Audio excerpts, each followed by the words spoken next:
শীতের সকালটা মাশাল্লাহ।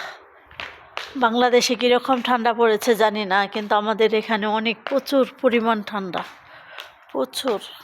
হয়তো 5 মিনিটও হয় নাই আমি বাইরে আসছি, এতটা ঠান্ডা। তাহলে বাংলাদেশে কেমন ঠান্ডা হতে পারে? রোদের ছায়া একটু একটু দেখা যাচ্ছে। এখন বাজে 8:30 বাজে, তবু শীত, অনেক শীত লাগতেছে। আমাদের বাংলাদেশে মনে হয় এর চেয়ে বেশি শীত হয়, তো এখনও পড়েনি। এখানে একটু শীতটা তাড়াতাড়ি পড়ে, কারণ পাহাড় তো এদিকে, পাহাড়ের সাইডে সাইডে বাড়ি, আমরাও পাহাড়ের মাথায় বাড়ি, এই কারণে শীতটা বেশি। শীতের সকাল, গ্রামের বাড়িতে দেশে থাকলে আল্লাহর সবার সাথে শীতের রোদ পোহাইতে অনেক ভালো লাগে, কিন্তু হয়তো আমরা 4 দেওয়ালের মাঝখানে থেকে এটা পারি না। তাই একটু আজকে শীতটাকে একটু অনুভব করতেছি বাইরে বাইরে, কেমন লাগে না ভালো লাগে। আমরা তো ঘুম থেকে উঠেই শীতের সকালে চা নাস্তা করি। এখানে ঘুম ভাঙে 12টা 1টা।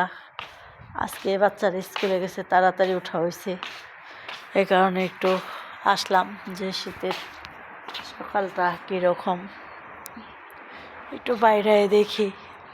বেশি বাইরে নয় না, আমার রুমের ভিতরে থাকা হয় বেশি। বেশি বাইরে কী করুম, বাহিরে তেমন একটা কাজ থাকে না আমার কাজ সম্পূর্ণ ঘরের কাজ করে কখনো কখনো পারি হয়তো আসি, নাইলে না আসি। সময় অসময়, বেশিটা সময় আর কি ঘরে কাজ করতে হয়। ঘুম এখনও ভাঙেনি, তবু হাঁটতেছি।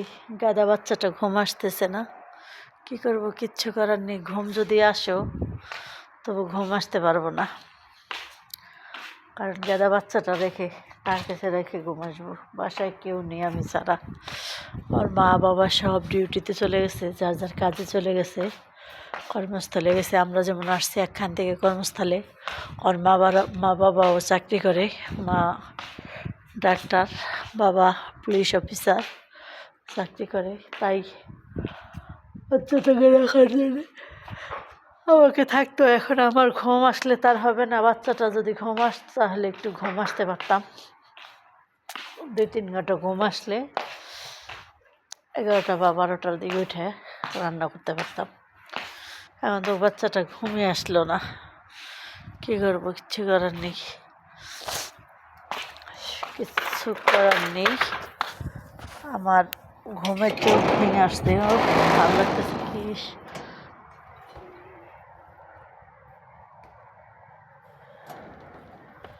অনেক ঘুম চোখের মধ্যে। আজ এই পর্যন্তই রাখি, আল্লাহ হাফেজ।